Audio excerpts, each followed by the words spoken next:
what else can I identify as? I'm from a place in the Netherlands. Netherlands is part of Europe, so I'm European.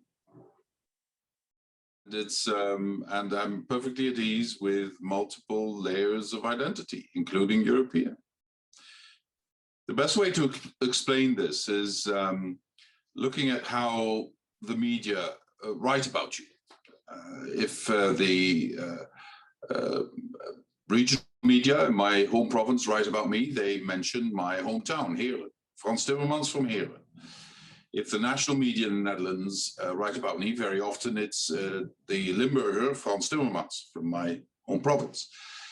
Here in Brussels, when European newspapers write about me, it's Frans Timmermans from the Netherlands. When I did an interview for CNN in New York, it was the European Frans Timmermans.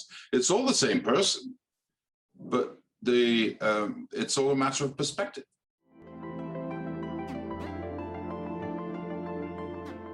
The difficulty in answering that question for me is that there's been several moments. The earliest I can remember is when my parents moved from Maastricht, where I was born, to Paris when I was 3 years old. And many years later, my mother telling me that she felt sad because I was playing with small French children in the sandbox. And I kept saying to them, "What are you saying in Dutch?" And she felt that I would never be able to integrate. And then a couple of months later, I was 3 years old, I was explaining some French things to my parents, which I had learned. So I guess that's the first European experience I had, which is something I'm telling you because my mother told me afterwards.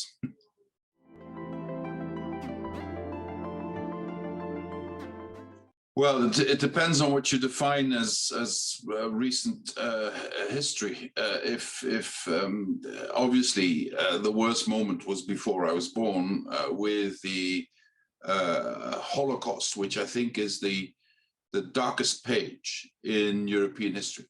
And I think it is very difficult to see us as Europeans in any other way than defined by that experience. At least that applies to me personally, because I believe that everything that ensued after the Second World War, the completely unique way of trying to overcome the eternal conflicts that have characterized Europe for millennia, the fact that countries were willing to go so far in the endeavor to prevent future conflict, I think that was born with the experience of the Holocaust.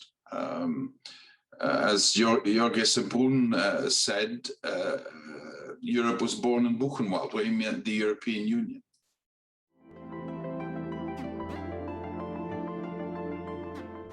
But again, that's a matter of my generation. I was trained as a soldier to fight the other side during the Cold War. So everything east of the Iron Curtain was seen as a potential enemy and a direct threat to our survival. So the end of the European divide, the reunification of Germany and the healing of Europe, without any contest, in my lifetime, is the most important thing that happened.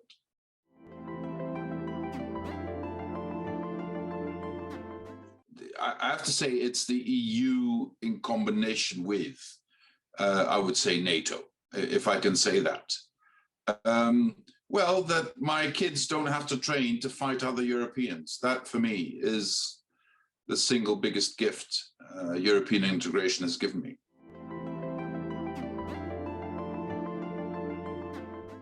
I think by then, the European Union should have set the pace and shown the example to the world, to humanity, that we can live within planetary boundaries, that climate neutrality is not a pipe dream but can be realized, that we've set our economy and our society on a sustainable course.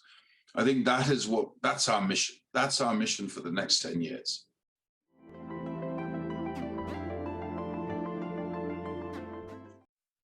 Get out of coal immediately. That would be my first priority. And make sure that the 30 remaining coal mining regions in Europe have decent alternatives for their economy, for jobs, for their social fabric. That would be my first and foremost priority.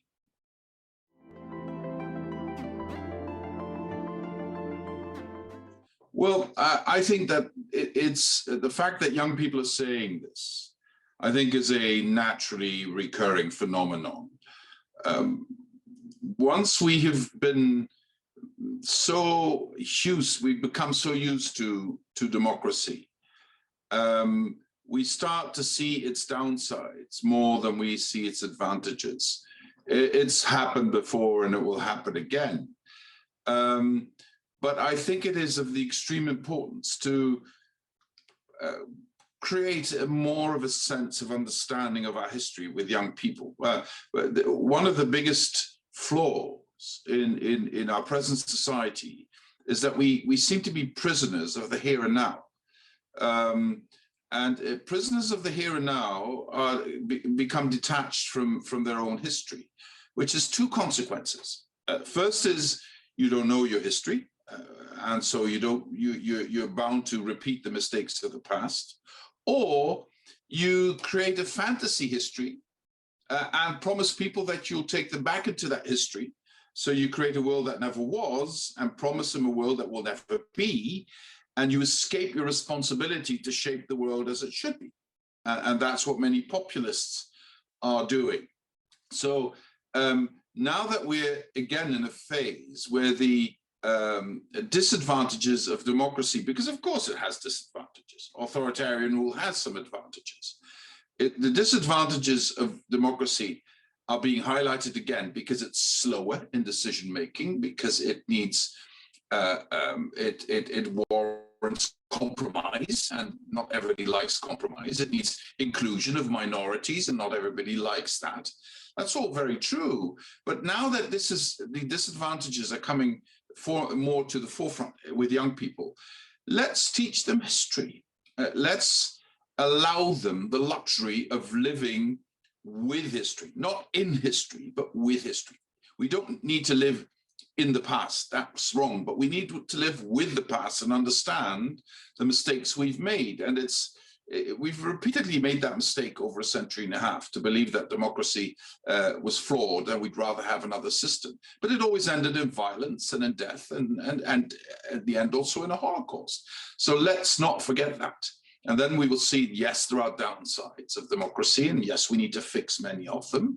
But doing away with democracy would take us back to the mistakes of the past that we should never repeat.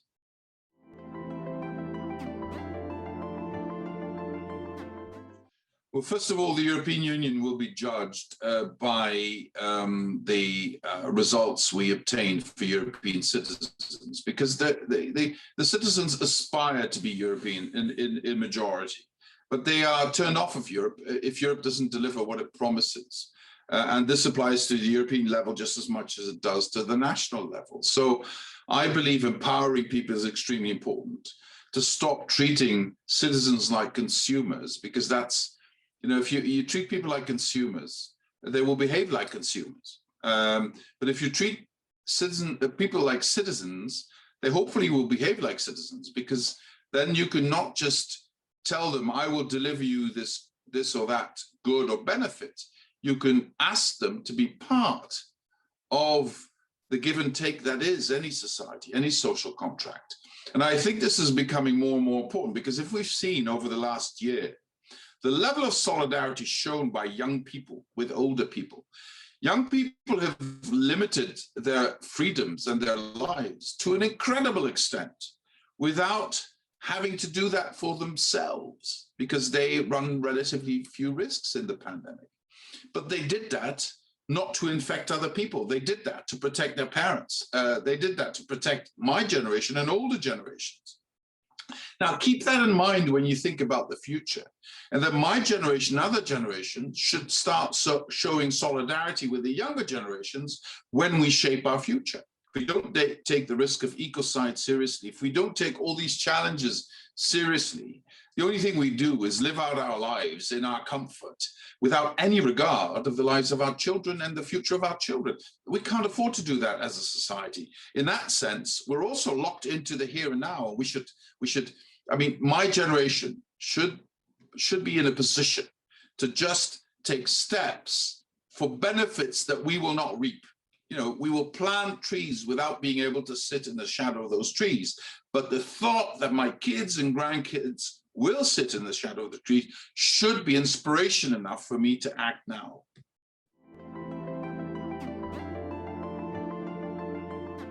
It would be very difficult for me to disconnect because I've got 4 kids, both millennials, and what I want them to have in the future, how I want them to live in the future. And you know, 2 of my kids are still home, they're teenagers. Try and avoid being in their world if you share a household. It would be almost impossible, but it's fascinating. It's fascinating. I mean, as a parent, it's fascinating to see from birth new people coming into life and then developing their own personality. You could be a wayfarer. You can help them. You can support them, and you can learn from them. That's what I've been doing for the last.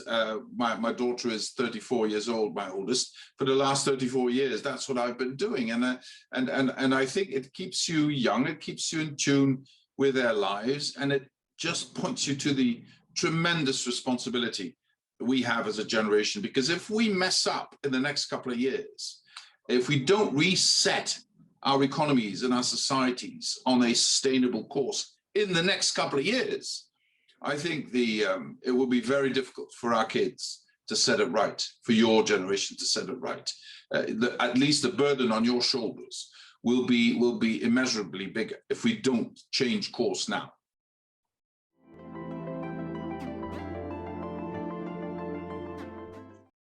Well, the EU cannot. It cannot.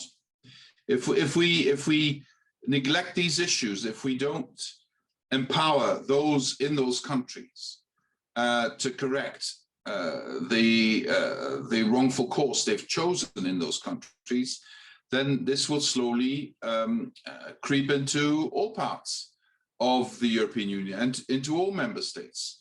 The issue is, the EU is based on the rule of law and on treaties. Why is that so important? Because if you have a union of big and small member states and you do away with the rule of law as a principle, then you will rule by law. And if you rule by law, then it's always the strongest that decide. And then the EU will fall apart. This applies to the relationship between member states, but it also applies to relationship within member states, because there's not one member state that doesn't have minorities. And a liberal democracy, an open society, warrants respect for rights of minorities. The whole construction is based on a tripod. That is democracy, respect for the rule of law, and respect for fundamental rights, for human rights. And one cannot be mobilized against the other, because we've seen in European history, it is not that difficult to mobilize democracy against minorities, against the rule of law, against protecting fundamental rights. It's been done before. You can always, with the right manipulation, you can always create a majority that feels threatened by a minority. But if we go down that path in the European Union, the EU will not survive. It will simply not survive. So what we're faced with is a fundamental issue. And I do fear that all too often, out of expediency, short-term considerations, this is sort of neglected. Well, let's not go there, because then we cannot get an agreement on this or that issue. But I think here we're dealing with a fundamental issue. There cannot be a European Union if it is not based on an open society, on what is enshrined in the treaties. We seem to forget Article 2 of our treaty, which says clearly what kind of society is essential and what kind of society we strive for in the European Union. And for that, you need independent courts. For that, you need free media. For that, you need human rights to be respected. For that, you need minorities to be respected and to be their rights to be respected, and then for them to be heard.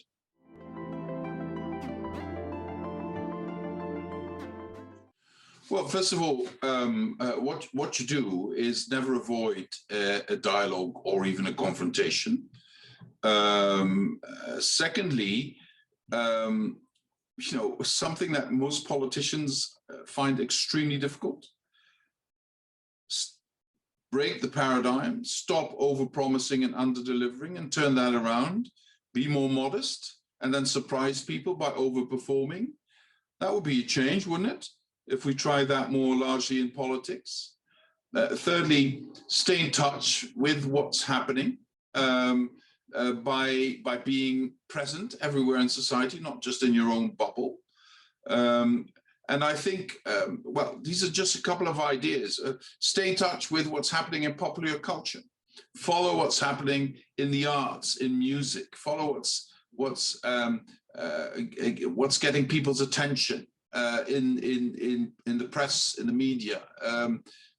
Just have your fingers always on the pulse of society if you want to be able to understand what's happening, and never ever dismiss people's views out of hand because you don't agree with them. Try and look behind their anger, behind their anxiety, and then be very clear on where you think the limits are of what can be done in a democracy or not, but also never shy away from a confrontation if you believe that is necessary.